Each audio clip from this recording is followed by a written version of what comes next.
There's a secret in this bathroom. It's in the last place you would look. It isn't in the cupboard. It's hidden in this book.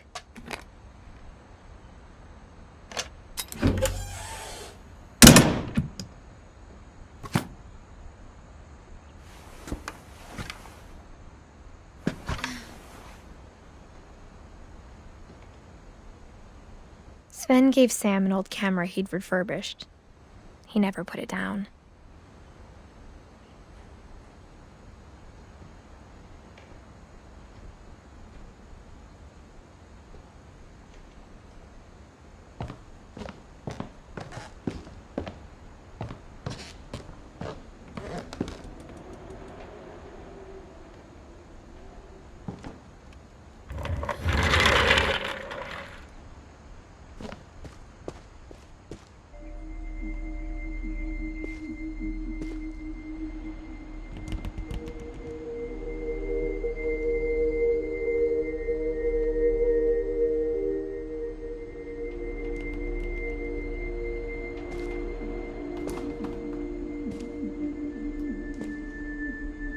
I knew Grandpa Sam had a twin.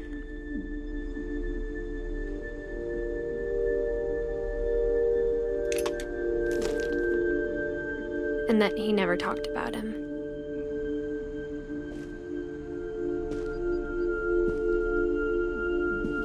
I guess my grandpa didn't like history any more than my mom did.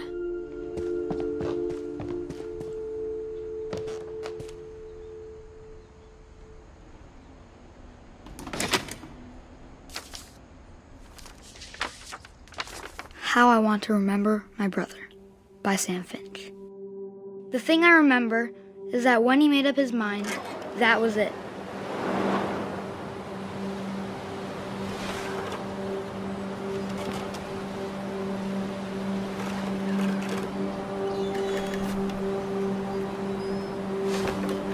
My brother said he'd die before he ate another mushroom, and he did. At Barbara's funeral, we swore he'd never be afraid again, and he wasn't. I think Calvin always wanted to fly. Sam! Calvin! Dinner's ready! Coming! But that day, he finally made up his mind to do it.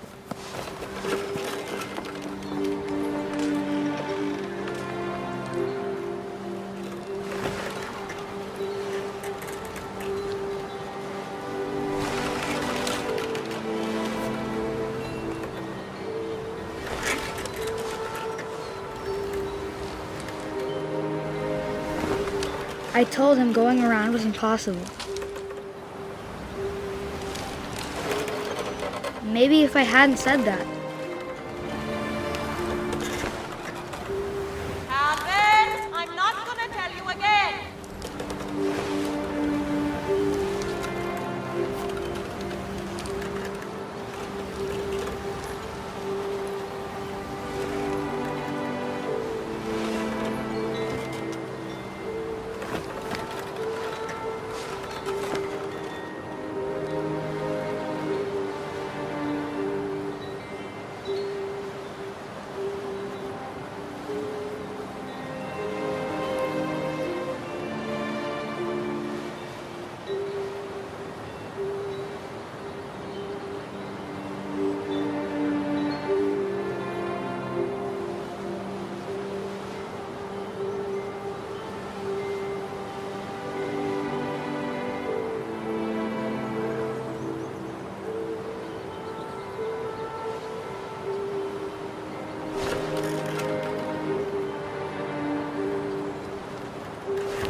Maybe if the wind hadn't picked up, then maybe he'd still be here. But I doubt it. I think he'd already made up his mind. That's what I want to remember about my brother.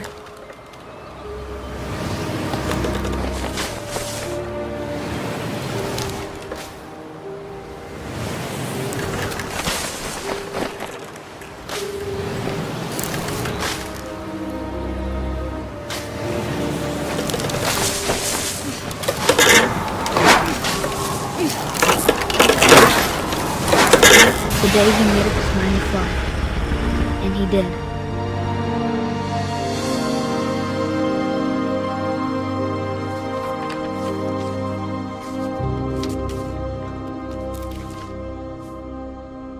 Calvin's story felt strangely familiar. When I was younger, I remember trying to do the exact same thing.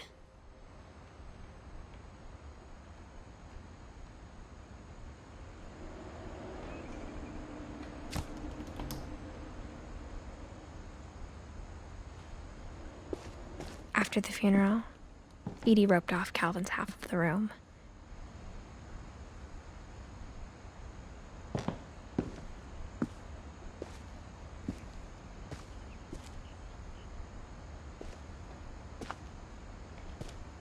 Mom said Grandpa Sam enlisted at 18 and never set foot in the room again.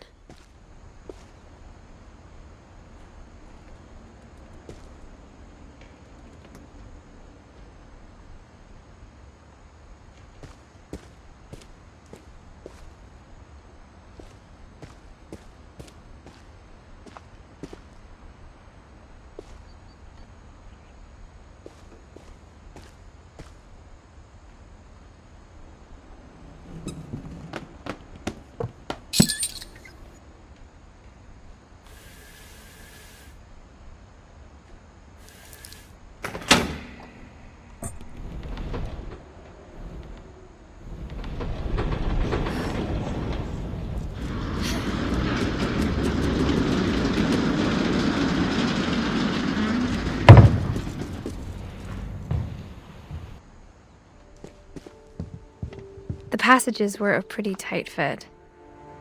They'd obviously been built for smaller hands and bellies.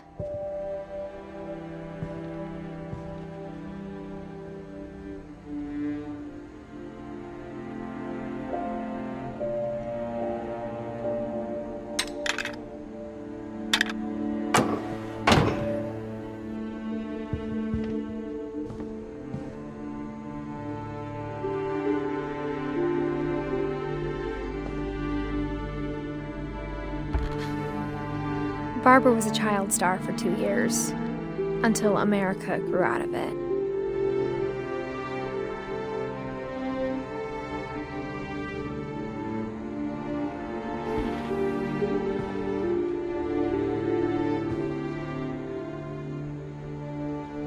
Edie's father, Odin, built the original house.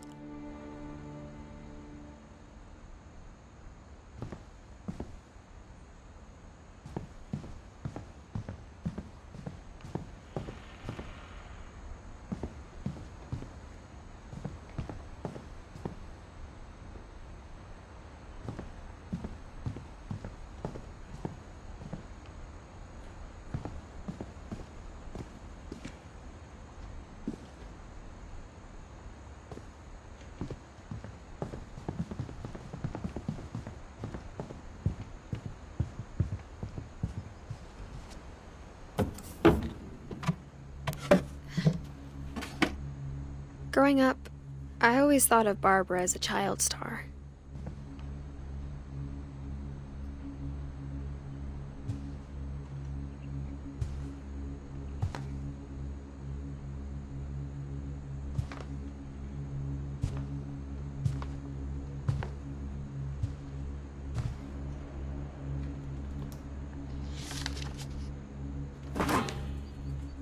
Of all the stories people wrote about Barbara's death, I'm surprised Edie saved this one.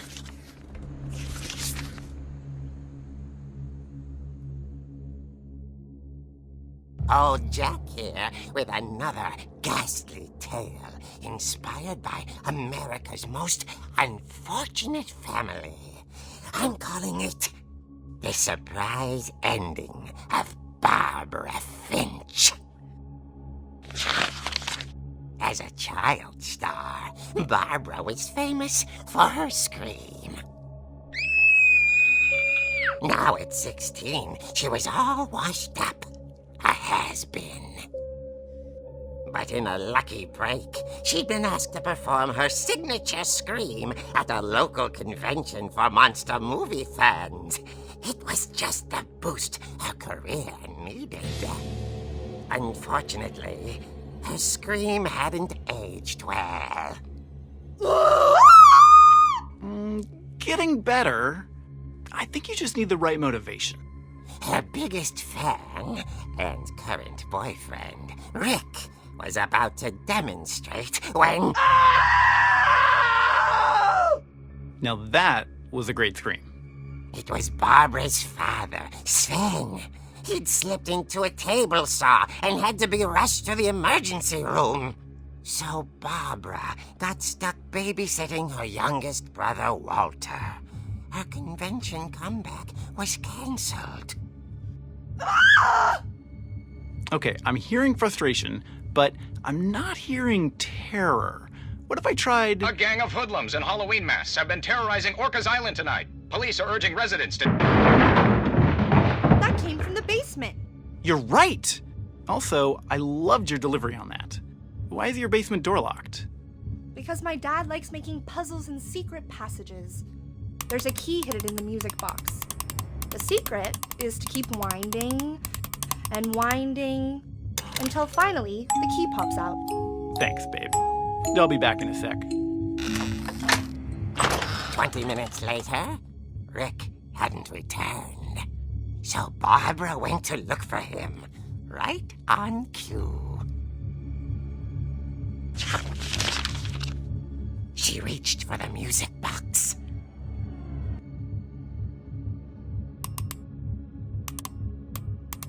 And as she wound the key, she listened for Rick, but the house was silent.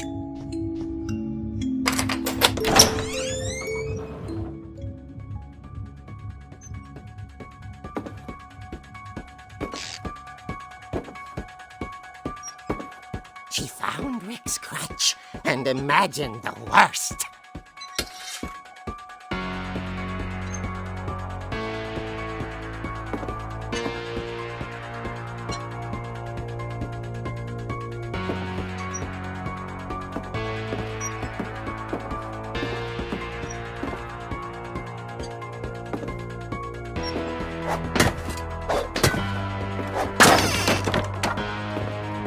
The gang's leader is the infamous Hookman killer, Dr. Carl Hamill, who impaled and then ate his family 10 years ago tonight.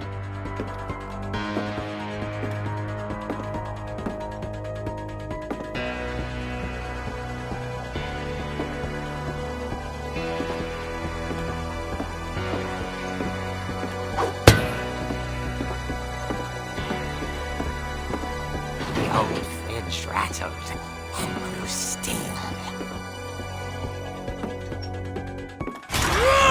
Oh dear!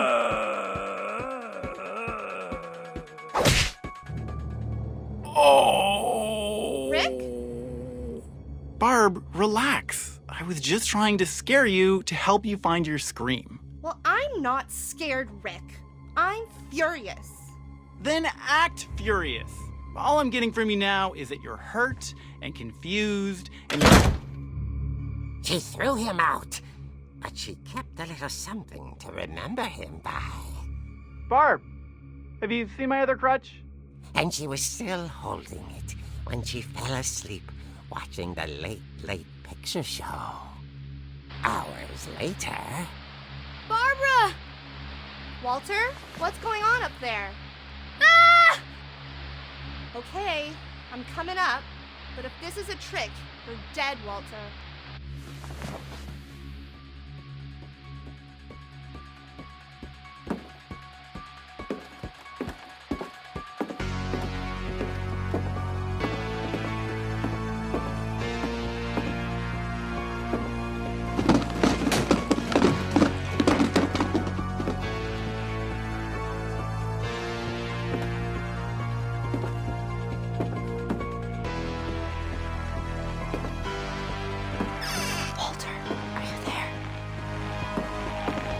Walter had vanished, but his bedside radio was still on.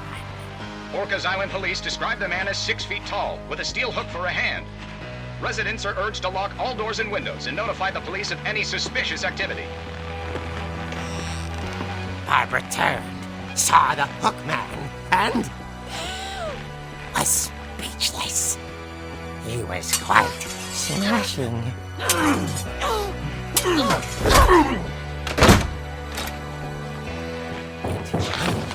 was, he couldn't get enough of Barbara. Okay, Barbara, there's gotta be another way out of here.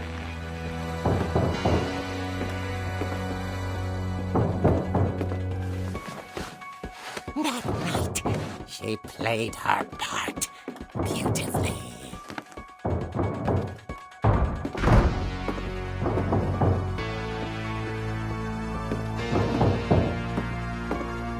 Molly's door hadn't been opened in years. The hinges groaned.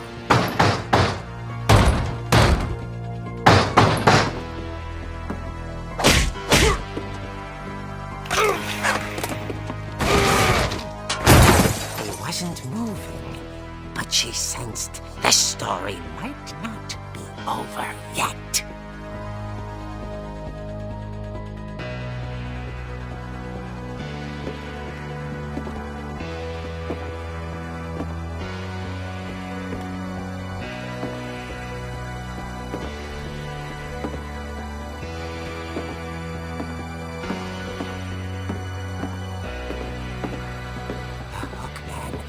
Vanished.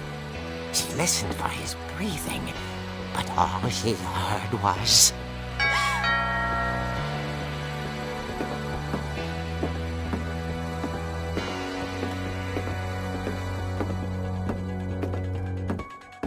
At the door, she heard whispering. It was coming from inside the house.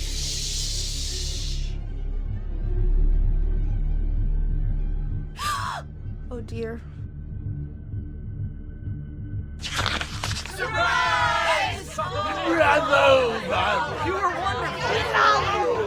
monsters had come to surprise her. For Barbara, it was a dream come true. Then she saw what kind of monsters they were, and she realized what was about to happen. She was going to be famous. And with her final breath, Barbara Finch gave the performance of her life.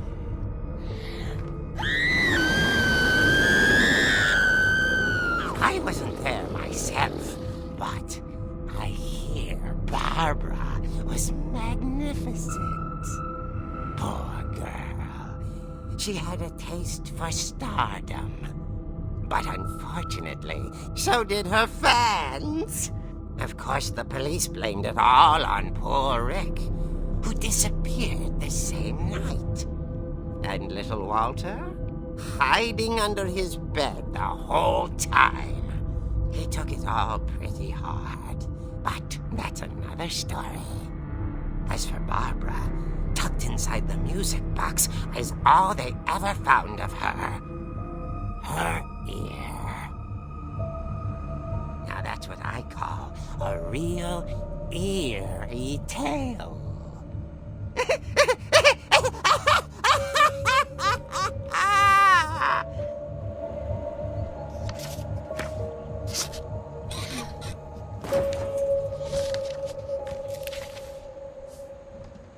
Edie told me all Barbara wanted was to be remembered, as absurd as that comic was. Maybe what Edie saw was a happy ending.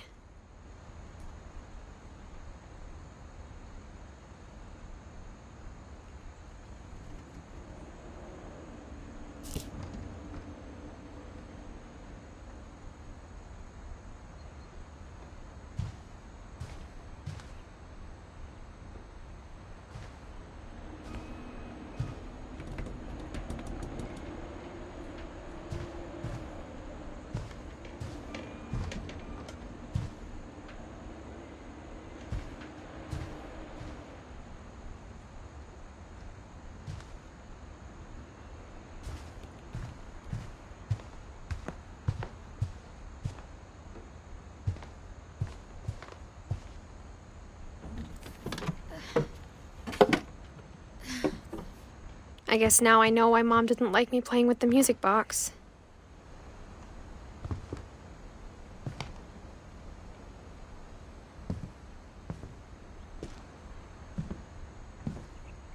Whenever people ask me about my family, the first thing they always want to know about is Barbara.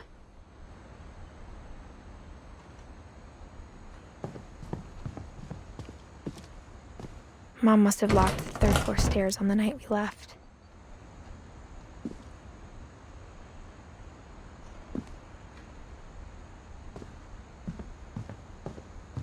It's funny.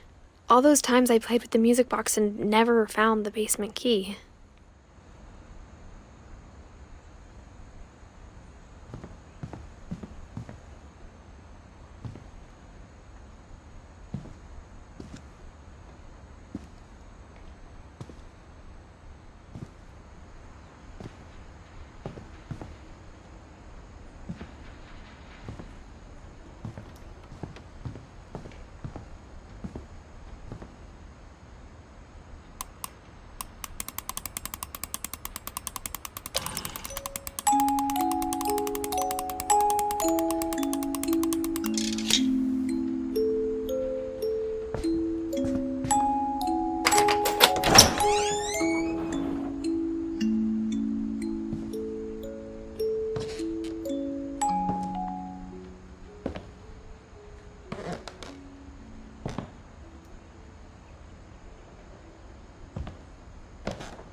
Mom said the basement was off limits, unless I wanted another tetanus shot.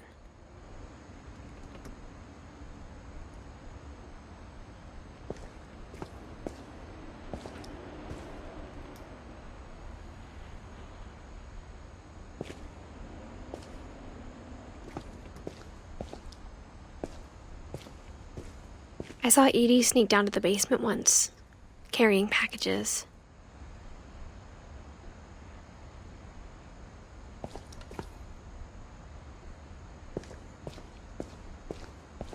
I thought maybe she was hiding presents.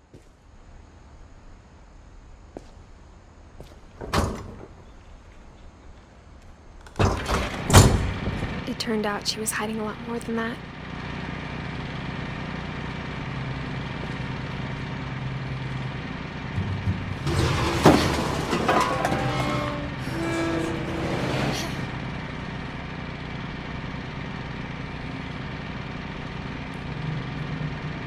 I remember asking Mom once about where Walter had gone.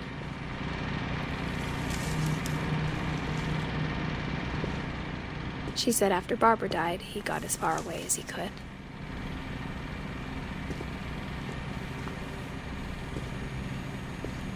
If there's a pattern in all these stories,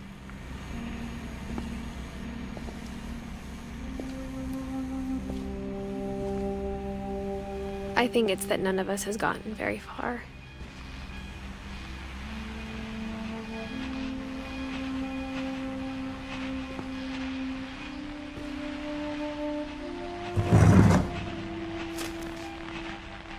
Goodbye, everyone. I can't believe I've been down here for 30 years.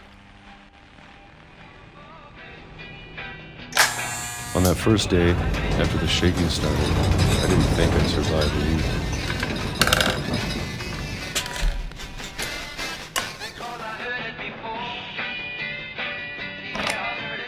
But after a few days, I settled into a routine. That's what kept me sane.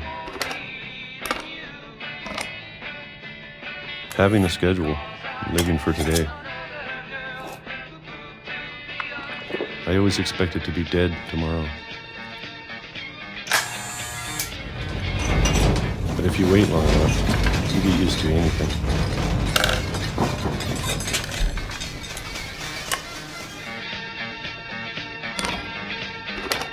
Even a monster on the other side of the door starts to feel normal.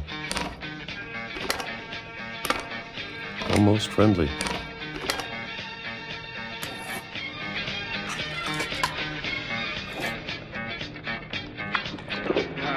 And then one day, everything just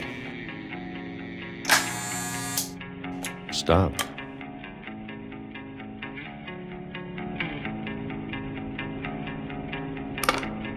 Whatever that thing was, it was gone. Maybe it got tired of waiting. Or maybe I just got tired of being afraid.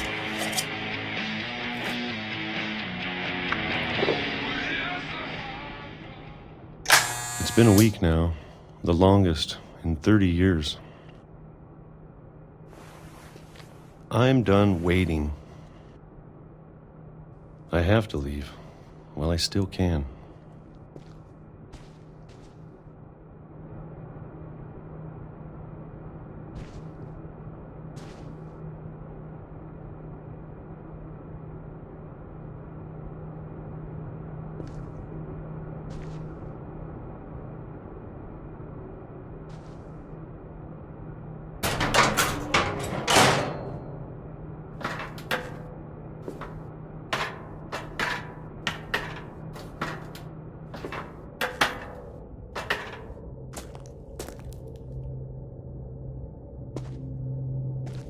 I know it's out there, somewhere. Whatever killed Barbara. And Molly. And Calvin. Maybe this is all a mistake. But I need to stop living the same day, even if it kills me.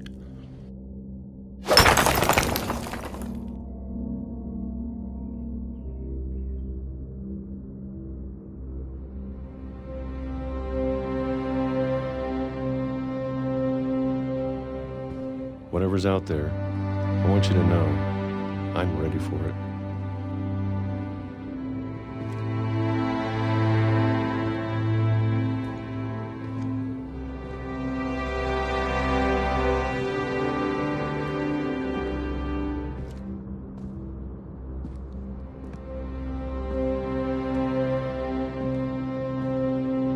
I'm going to appreciate all of it, especially the food. I don't mind if I only have a year left, or a month, or a single week. I'd be happy with one new day. I can already imagine the sun on my face.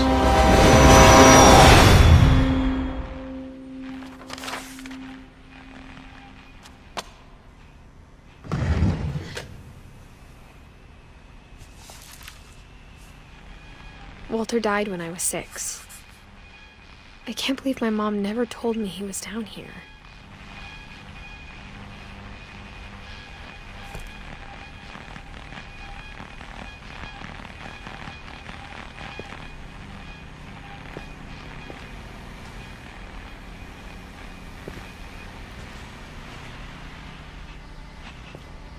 I'm sure my mom was trying to protect me.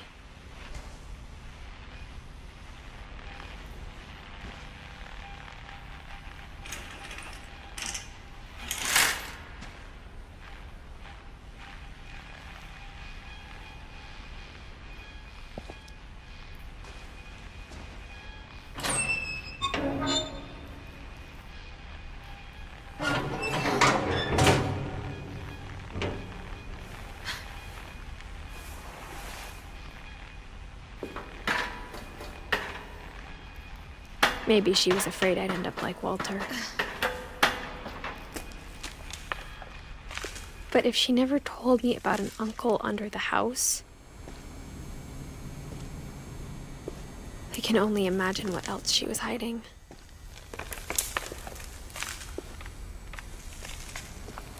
I don't want to make the same mistakes she made.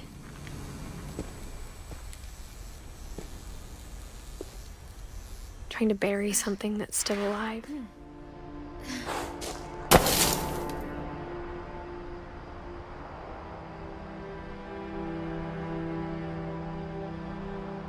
Now that there's only one of us left, or maybe two, I thought it was time I heard the stories for myself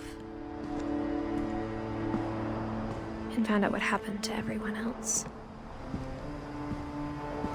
But now I'm worried the stories themselves might be the problem. Maybe we believed so much in a family curse, we made it real.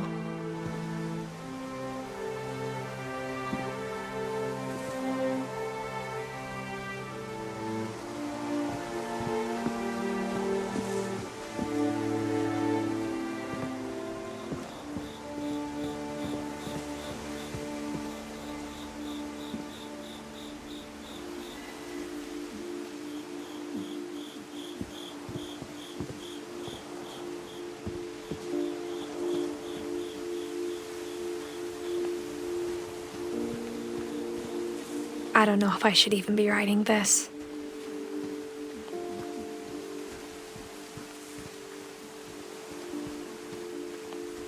Maybe it'd be better if all this just died with me.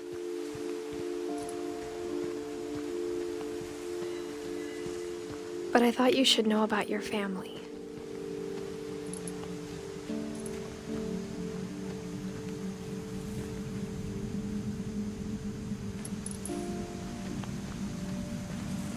And the history you're a part of.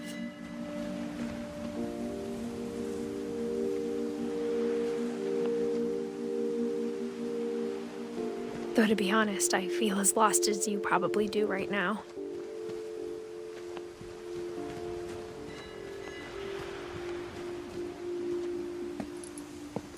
I think the people in these stories believed them, for what that's worth.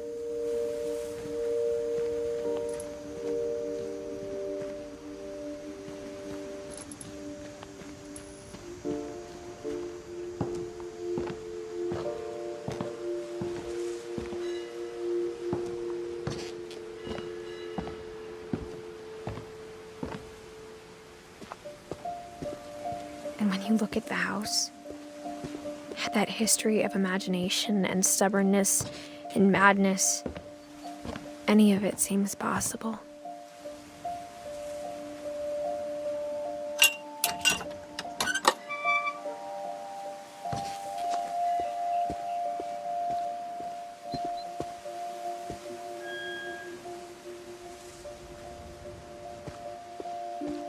I think we've been surrounded by death for so long, we've just gotten used to it. What kind of family finishes building a cemetery before starting the house?